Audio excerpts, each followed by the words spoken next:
Julian, yang biasanya selalu tenang dan terkendali, merasa frustrasi mengetahui bahwa istrinya telah bertemu dengan Argo, seseorang yang ingin membalas dendam padanya.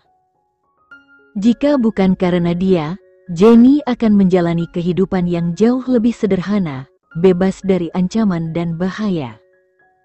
Rasa bersalah mulai merayap ke dalam hati Julian. Ia mulai meragukan apakah keputusannya untuk menikahi Jenny adalah yang terbaik, mengetahui bahwa pernikahan ini menempatkan istrinya dalam bahaya yang konstan. Melihat betapa gelisahnya Julian, Jenny dengan lembut menyarankan, "Bagaimana kalau kita pulang saja dan makan di rumah? Aku rasa itu lebih baik daripada pergi makan malam keluar." Julian menatapnya sejenak, lalu mengangguk setuju. "Ya, mungkin itu ide yang bagus," jawabnya, lalu memutar mobil kembali menuju rumah. Pikirannya penuh dengan kekhawatiran dan rencana untuk melindungi orang yang paling dicintainya. Sesampainya di rumah, Julian meminta Jenny untuk beristirahat, sementara dia segera menuju ruang belajarnya tanpa banyak bicara. Jenny, yang menyadari perubahan sikap suaminya sejak ia menyebut nama Argo, memutuskan untuk tidak mengganggunya. Dia mengikuti permintaan Julian, kembali ke kamarnya, dan mencoba untuk beristirahat sejenak. Di dalam ruang belajar, Julian duduk di kursinya dengan ekspresi serius dan dingin. Ini bukan pertama kalinya musuhnya mengancam dirinya, namun kali ini terasa berbeda. Biasanya, Julian tidak pernah repot memikirkan ancaman-ancaman yang datang padanya. Tetapi hari ini, ada sesuatu yang membuatnya resah. Jenny terlibat dalam semua ini. Ancaman Argo terus terngiang di telinganya. Julian merasa ada sesuatu yang berubah dalam dirinya.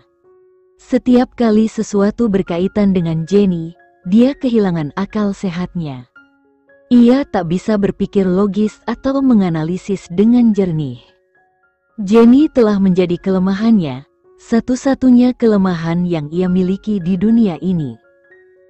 Tak mampu menahan kegelisahannya, Julian memutuskan untuk menelepon Bima.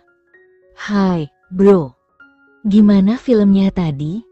Bima terdengar ceria di ujung sana, tidak menyadari kekhawatiran Julian. Julian menarik napas dalam-dalam, lalu berkata dengan suara datar, "Dia bertemu dengan Jenny hari ini." Bima langsung terdiam sejenak, keningnya berkerut sebelum bertanya, "Siapa?" "Argo," jawab Julian dengan tegas. Nada suara Bima berubah serius. "Apa yang harus kita lakukan sekarang?" Julian menghela napas berat. "Aku tidak tahu. Aku sungguh tidak tahu. Aku tidak bisa membiarkan apapun terjadi padanya," ucapnya dengan nada penuh ketidakpastian. Setelah jeda sejenak, ia melanjutkan dengan suara lirih, "Bima, menurutmu, apakah menikahi Jenny adalah keputusan yang salah? Aku tahu risikonya, dan dengan menikahinya, aku tahu hidupnya akan selalu berada dalam bahaya. Apa menurutmu aku egois?" Bima, mendengar nada putus asa dalam suara sahabatnya, menggelengkan kepala, meski tahu Julian tidak bisa melihatnya. "Bro, tenang dulu. Dengarkan aku, ini bukan salahmu. Kamu mencintainya, dan tidak ada yang salah dengan menikahi seseorang yang kau cintai. Kamu adalah Julian, raja dunia bawah. Kamu bisa melindunginya, dan kita berdua tahu itu. Aku belum pernah melihatmu sepanik ini. Ini hanya ancaman, seperti yang sudah-sudah. Kita akan mencari cara untuk menghadapinya, oke? Jangan biarkan ini mengganggumu. Sekarang, coba santai dulu, dan kita bahas ini lagi besok." Julian mengangguk pelan, meskipun perasaan gelisahnya belum sepenuhnya hilang. Setelah menutup telepon, dia duduk terdiam sebentar, membiarkan pikirannya mengalir. Beberapa menit berlalu, dan akhirnya Julian bangkit dari kursinya, memutuskan untuk kembali ke kamarnya, di mana Jenny sedang beristirahat. Meskipun masalah ini belum terselesaikan, satu hal yang pasti, ia tidak akan membiarkan siapapun menyakiti istrinya. Ketika Julian kembali ke kamarnya, ia melihat Jenny sudah tertidur lelap, wajahnya terlihat begitu tenang. Julian menarik napas dalam-dalam, duduk di tepi ranjang, dan dengan lembut mengusap pipi istrinya. Sebuah senyuman lembut menghiasi wajahnya, perasaan cinta dan perlindungan mengalir di hatinya. Namun, ketika pikirannya kembali pada Argo, senyum di wajahnya perlahan memudar. Simon. Apakah Simon benar-benar berpikir dia bisa mengancamnya? Apakah Simon lupa siapa Julian? Pikiran itu membuat amarah dingin menyusup ke dalam hatinya. Namun, Julian tahu bahwa sekarang bukan waktunya untuk bersikap gegabah. Jenny adalah segalanya baginya, dan ia tidak akan membiarkan siapapun, apalagi Simon, menyentuhnya. Dengan hati-hati, Julian bangkit dari tempat tidur, berusaha tidak membangunkan Jenny. Ia berjalan ke arah lemari pakaian dan mulai mengemasi pakaian mereka. Pikirannya sudah bulat, ia akan membawa Jenny ke rumah keluarganya besok. Di sana lebih aman, dan dia bisa memastikan bahwa istrinya jauh dari jangkauan musuh-musuhnya. Sambil mengemasi pakaian, Julian berpikir tentang langkah-langkah selanjutnya. Argo mungkin telah membuat langkah pertamanya, tapi Julian akan selalu selangkah di depan. Keamanan Jenny adalah prioritas utamanya sekarang, dan dia tidak akan membiarkan siapapun mendekati istrinya tanpa sepengetahuannya. Setelah selesai mengemasi pakaian, Julian duduk kembali di tepi tempat tidur, menatap Jenny yang masih tertidur dengan tenang. Sebuah tekad bulat muncul di hatinya. Aku akan melindungimu, apapun yang terjadi. Pagi berikutnya, ketika Jenny terbangun, sinar matahari sudah agak tinggi. Ia mendesah pelan sambil menggaruk kepalanya, merasa sedikit aneh karena biasanya dia adalah tipe orang yang bangun pagi. Namun, sejak tinggal di rumah ini bersama Julian, dia seringkali bangun kesiangan. Saat dia turun dari tempat tidur, matanya menangkap dua koper besar yang tertata rapi di sudut kamar. Jenny mengangkat alisnya dengan bingung, berpikir, apakah kita akan pergi ke suatu tempat? Satu-satunya orang yang bisa memberikan jawaban atas kebingungannya adalah Julian. Jadi, ia memutuskan untuk mencari suaminya. Jenny bertanya kepada salah satu pembantu, dan pembantu tersebut menjelaskan bahwa Julian sudah berangkat ke kantor lebih awal. Mendengar itu, Jenny merasa sedikit kecewa.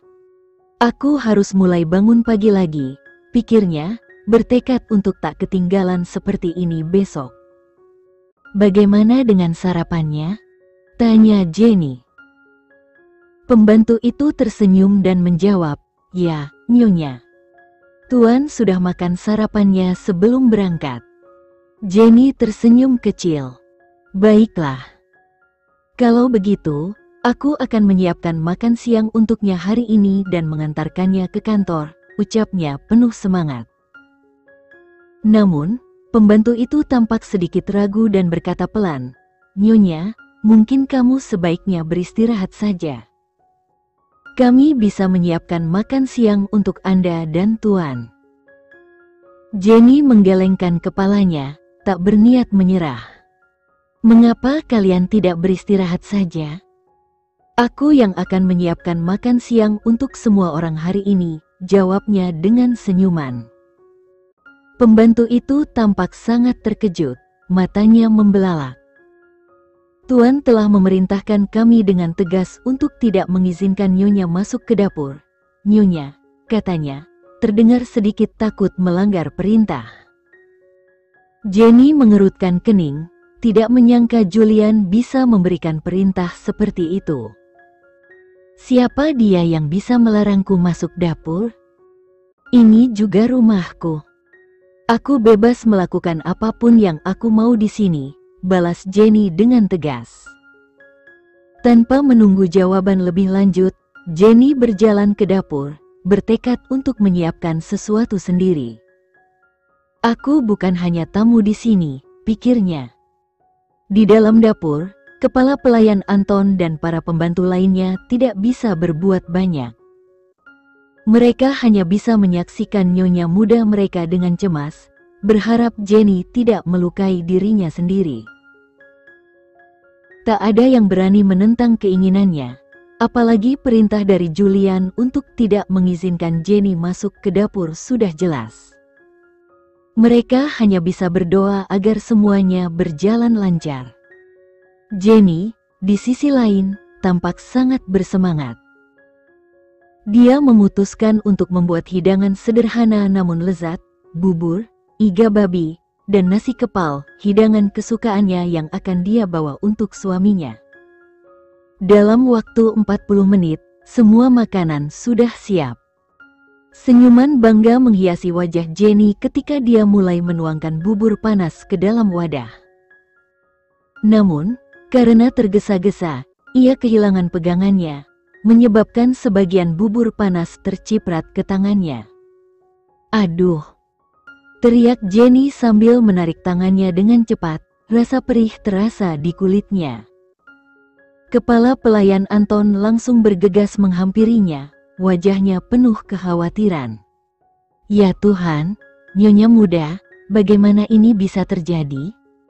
Dia segera memanggil salah satu pembantu, cepat, ambilkan kotak P3K.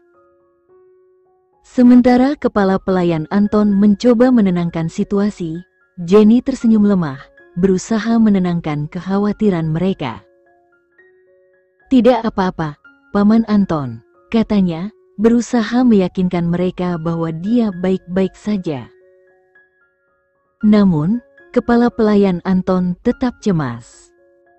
Sambil membasuh tangan Jenny dengan air dingin, dia berkata, Nyonya muda, saya benar-benar menyesal. Ini semua salah saya. Seharusnya saya tidak membiarkanmu masuk ke dapur. Apa yang akan terjadi jika Tuan tahu? Sebelum kepala pelayan Anton bisa menyelesaikan kalimatnya, Jenny memotongnya dengan lembut namun tegas, Paman Anton, tidak usah khawatir. Aku baik-baik saja. Julian tidak perlu tahu soal ini. Sambil menarik tangannya dari Paman Anton, Jenny menatapnya dengan senyuman. Sekarang bantu aku mengepak makanan ini. Aku akan ganti baju, katanya, lalu dengan tenang meninggalkan dapur, meninggalkan kepala pelayan Anton yang masih cemas namun tak bisa menolak permintaannya. Kepala pelayan Anton hanya bisa menatap punggung Jenny dengan penuh kekhawatiran, berharap bahwa insiden kecil ini tidak berujung pada kemarahan Julian jika dia mengetahuinya. Saat Jenny memasuki perusahaan Bagotama, semua mata langsung tertuju padanya. Dia mengenakan celana panjang hitam yang membalut tubuhnya dengan sempurna dan atasan putih sederhana, sementara rambutnya diikat tinggi, memberikan kesan segar dan muda. Kecantikannya membuat banyak karyawan tak bisa menahan diri untuk tidak menatap, terpesona oleh aura anggun dan sederhana yang dipancarkannya. Namun, Jenny tidak terganggu oleh perhatian yang diberikan orang-orang di sekitarnya. Dengan langkah tenang, dia masuk ke lift dan menekan tombol menuju lantai paling atas, tempat kantor CEO berada, kantor suaminya, Julian. Di kantor CEO. Begitu Jenny melangkah keluar dari lift, para karyawan yang berada di area tersebut segera berdiri, menyapanya dengan penuh hormat. Jenny dengan sopan membalas sapaan mereka dengan anggukan dan senyuman lembut, meski ia tidak ingin terlalu menarik perhatian. Saat mendekati meja penerimaan, Jenny bertanya dengan nada lembut, "Hei, apakah Julian ada di kantor? Resepsionis, yang sudah siap menyambutnya, segera menjawab sambil tersenyum sopan, "Nyonya, Tuan Julian sedang rapat dengan bagian keuangan saat ini. Saya bisa memberitahu beliau bahwa Anda sudah datang." Jenny dengan cepat melambaikan tangan, tidak ingin mengganggu suaminya. "Jangan ganggu dia. Aku akan menunggunya di dalam," katanya dengan tenang. Resepsionis itu tersenyum dan menganggukkan kepalanya. "Baik, Bu. Saya akan mengantarkan Anda ke ruang tunggu." Dengan begitu, Jenny mengikuti resepsionis menuju ruang tunggu yang nyaman, di mana ia menunggu dengan sabar hingga Julian selesai dengan urusannya. Meskipun ia tahu Julian mungkin sibuk, hanya berada di dekat kantor suaminya membuat Jenny merasa lebih dekat dengannya. Di dalam kantor, Jenny menata wadah-wadah makanan di atas meja Julian dan kemudian duduk di sofa. Dia berpikir bahwa suaminya masih akan sibuk dalam rapat dan mungkin tidak akan segera kembali, jadi dia memutuskan untuk melihat-lihat ruangan. Penasaran, Jenny berjalan mendekati meja kerja Julian dan duduk di kursi suaminya. Matanya terpaku pada laci kecil di samping meja. Mengingat apa yang telah ditemukannya di sana pada kesempatan sebelumnya, rasa penasaran muncul kembali. Jenny membuka laci itu sekali lagi. Di dalamnya, ia menemukan foto yang sama, foto yang sebelumnya menarik perhatiannya. Dia mengambil foto itu dengan hati-hati dan menatapnya lebih dekat. Setelah beberapa detik memperhatikan gambar dengan seksama, Jenny tersenyum. Di foto itu, terlihat Julian muda berdiri di sudut bersama beberapa orang lainnya. Namun, apa yang benar-benar menarik perhatiannya adalah sosok yang berdiri di samping Julian. Wajah orang itu tampak sangat familiar bagi Jenny, meskipun dia tidak langsung bisa mengingat di mana dia pernah bertemu atau melihat orang tersebut. Sambil terus memandangi foto itu, perasaannya campur aduk, campuran antara penasaran dan keakraban. Siapa orang ini? Mengapa wajahnya begitu familiar? Pikir Jenny dalam hati, mencoba menggali ingatannya. Saat Jenny masih mencoba mengenali siapa pria dalam foto itu, pintu kantor tiba-tiba terbuka.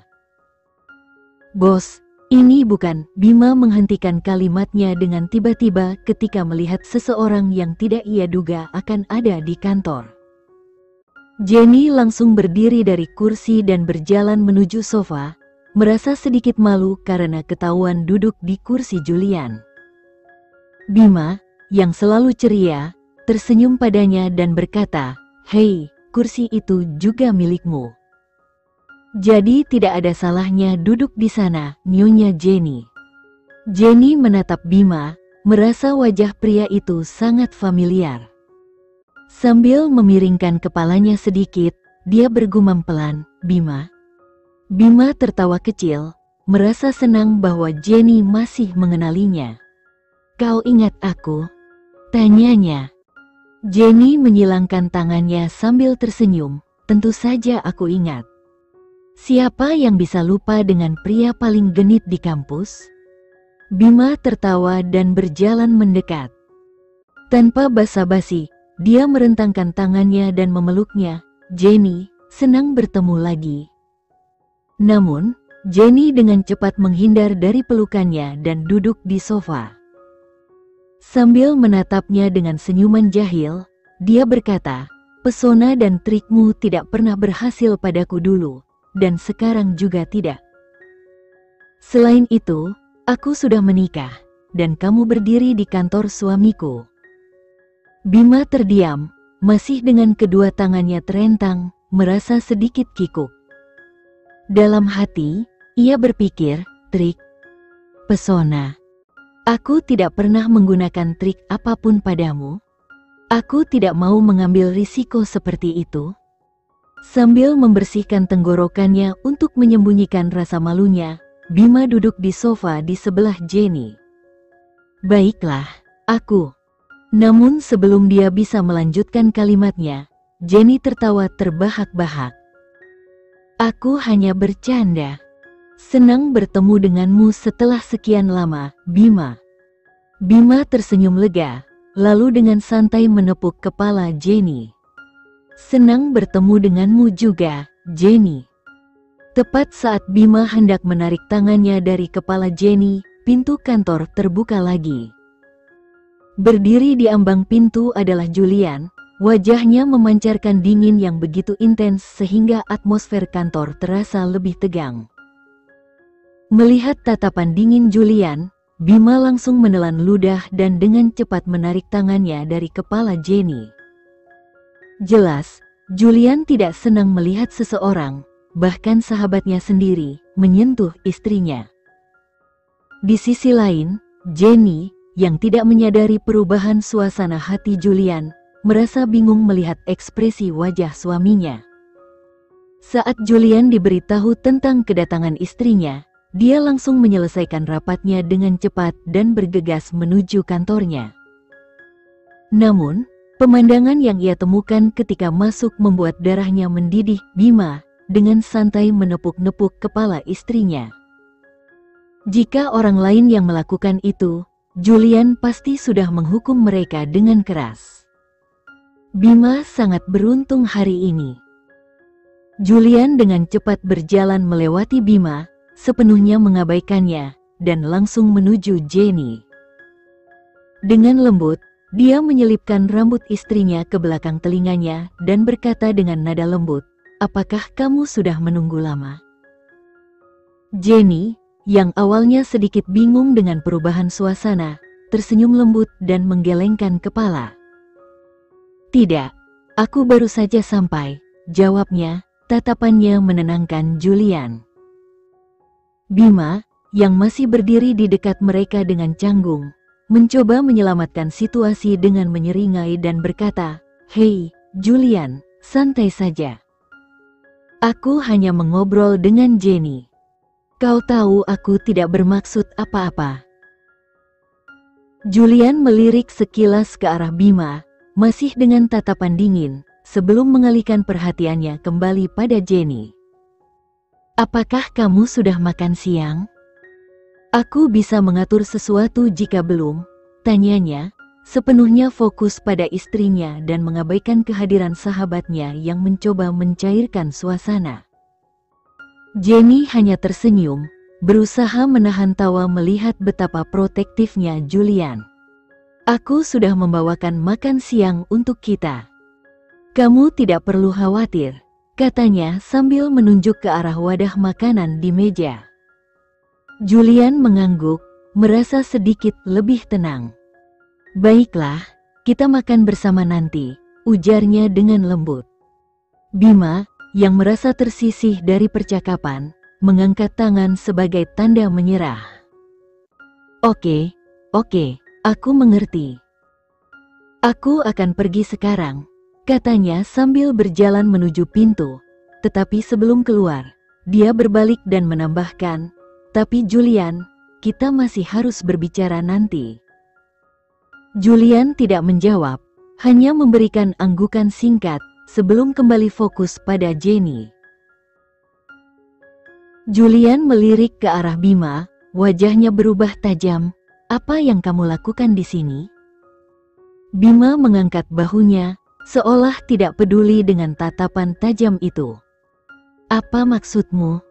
Haruskah aku punya alasan untuk mengunjungi temanku sendiri? Atau apakah ada peraturan baru yang melarangku datang?" Julian menjawab dingin, "Ya, memang perlu." Jenny, yang sudah menyiapkan makanan, dengan tenang memecah ketegangan. "Kalian berdua, berhenti bersikap kekanak-kanakan. Aku sudah bawa makan siang, ayo makan bersama." Bima langsung merespons dengan antusias, "Wah, Jenny. Boleh aku ikut makan juga, kan?" Namun, sebelum Jenny sempat menjawab, Julian menangkap pergelangan tangan Bima dan menahannya. "Tidak, kamu tidak boleh." Jenny mendesah, melihat tingkah suaminya. "Tenang saja, makanan ini cukup untuk semua orang." Dengan senyum licik, Bima menatap Julian. Dengar itu, kakak ipar sudah mengizinkannya. Julian, meskipun enggan, melepaskan genggamannya dan duduk di samping Jenny. Ia diam-diam menyaksikan istrinya yang sibuk menyajikan makan siang, sebuah pemandangan yang tak pernah ia bayangkan sebelumnya.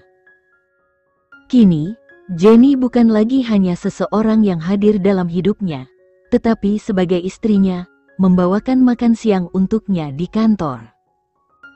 Saat Jenny menyodorkan semangkuk nasi kepada Bima dan Julian, dia berkata, "Coba ini, dan beritahu aku bagaimana rasanya." Julian menatap makanan itu sejenak, alisnya terangkat. "Kamu yang memasak ini?" Jenny mengangguk dengan bangga. "Mereka mengizinkanmu masuk ke dapur?" tanya Julian dengan nada khawatir. Sambil mengambil potongan iga babi untuk dirinya sendiri, Jenny dengan tenang berkata, "Ini rumahku juga. Tidak ada yang bisa menghentikanku dari melakukan apa yang aku mau." Julian hanya bisa menghela napas sebelum melanjutkan makannya. Sementara itu, Bima yang sudah mulai menikmati hidangannya, tak bisa menahan kekaguman. "Jenny, ini enak sekali." Jenny tersenyum dan menganggukkan kepala, melanjutkan makannya. Di tengah-tengah suasana makan yang nyaman, tiba-tiba Jenny bertanya dengan santai, "Hei, apa kabar dengan pria aneh bertopi itu, yang dulu sering nongkrong sama kamu?"